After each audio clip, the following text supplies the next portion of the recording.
But there will be people who will say that bringing it now to the issue of the battle against, let me use the word now, the battle against corruption. Now, because essentially that's what you're saying. Because if you are able to reduce the inefficiencies, another byword for corruption, then of course more funds are available for a lot of things. Essentially that's what you're saying. But on May 29, 2015, President Buhari, from that Eagle Square you mentioned, said more or less the same thing. That he was drawing a line. I disagree with you. Buhari never said the same thing. Buhari talks about corruption, and corruption, that is it. He has never gone beyond saying what corruption is. I speak about corruption and I go straight to the point and tell you corruption is inflated government contracts.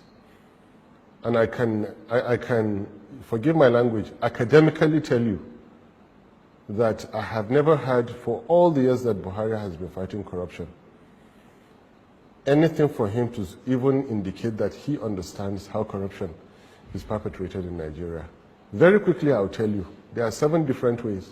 First one is inflated government contracts, which are responsible anything between 55 to 65% of the quantum of corruption. Second one is unreported, unremitted revenue. The third one is extortion, from the 50 naira collected on the roads to the multi-million dollar deals that are done before anybody could see the president. Fourth one is conversion of public property into private. Fifth one is misuse of security vote. The way you had it before is the way you still have it today. Sixth one is wastefulness, criminal wastefulness. Anything you can create to spend money recklessly on. Include the reckless, undue use of private jets and any other instrument of government that is wasteful. It is corruption. The seventh one is undue influence of fraternity and relationship, which we call influence peddling. Man knows man. Man knows man. Buhari has never clinically, or let me put it this way, scientifically looked at corruption.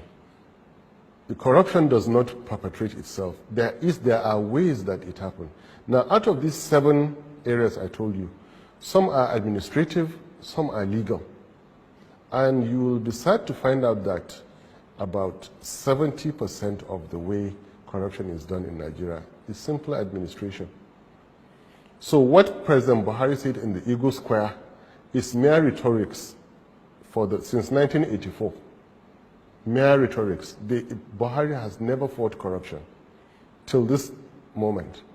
The way contracts were awarded in the PDP era in the last 16 years that the Fourth Republic started is still the same way that contracts are awarded today. But we have never had that. It does appear that the difference, I'm sorry to cut in, but it does appear as if the difference is that there are visible efforts. People are being called to question, people are being investigated, people are being put on trial, some people have even been jailed. You are looking the wrong way, sir. You are looking the wrong way.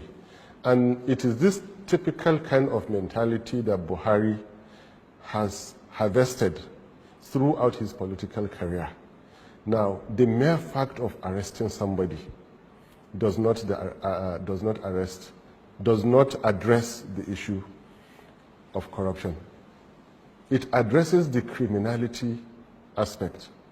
What we should be technically interested in, how did that act of criminality happen? They inflated a contract. How will you stop it? Control the mechanism.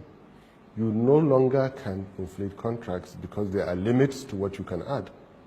Logical limits, mathematical limits to what you can add. And by the way, PDP government, right from Obasanjo's time, had been apprehending and arresting and convicting people. Those who are jailed now, if you trace it, you will find out that their cases began during the PDP governments. I don't see what Buhari is doing now really as fighting corruption. For the past 26 years, I have been interested in writing a book on the Naira. I have not been able to write the book, but I have been monitoring the movement of the Naira, the fluctuations, and major events that happen as the Naira slides. I regret to inform you that since May 2015, what I noticed is that the moment Naira drops, a major arrest is made. And this is only done to cover the failures of the government. Each time the Naira drops, Each time the Naira drops, a go major back. arrest is made. Yeah. There are Does so many. that then positively affect the value? No, it positively affects the psyche of Nigerians who think that Buhari is working. Meanwhile, the net worth of Nigeria continues to be eroded. But the moment they arrest somebody and it makes international headlines, everybody forgets. Meanwhile, your net worth, you are hurting right from inside. You are being destroyed from inside. So I have never seen a real fight. Let me tell you what real fight to corruption is. Real fight to corruption is passing that bill for the prohibition of inflated government contracts. That is, you would have solved between 55 to 65% of corruption in Nigeria. The second way is to deploy technology in such a way that it becomes nearly impossible for anybody to underreport or divert Nigeria's revenue.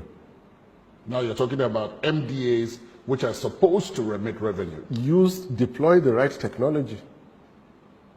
And it is not impossible to find a petty trader in a local market using his ordinary Chinese mobile phone to do star one number, star his account number, star his TIN, star amount, hash, send and pay.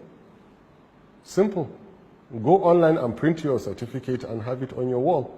You are a taxpayer. Why make paying tax so difficult? Technology should be deployed to make life easy. There are many people who I know want to pay tax, but it is nearly impossible for them to pay tax. The process is complex. It's complex. It involves a lot. Exactly.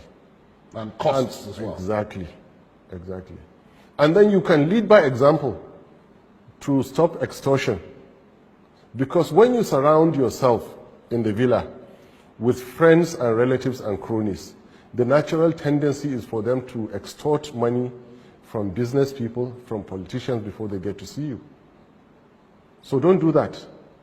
Surround yourself with technocrats and competent politicians who will manage the affairs of the country, not a nephew who was never elected to treat government files. That is how to fight corruption. Now we find somebody who has been doing the complete opposite of corruption, but because his actions tally with the typical illiterate, ignorant, forgive my language, Nigerian, who all they want to see in life is the downfall of others. So Buhari's actions tallied with that. They kept on blindly supporting Buhari that he's fighting corruption. In the meantime, there has never been a government in the history of Nigeria that has promoted corruption in the way Buhari's government has done. And I stand by what I say. Because the worst form of corruption is a fake war against corruption. And again, I remain by what I say.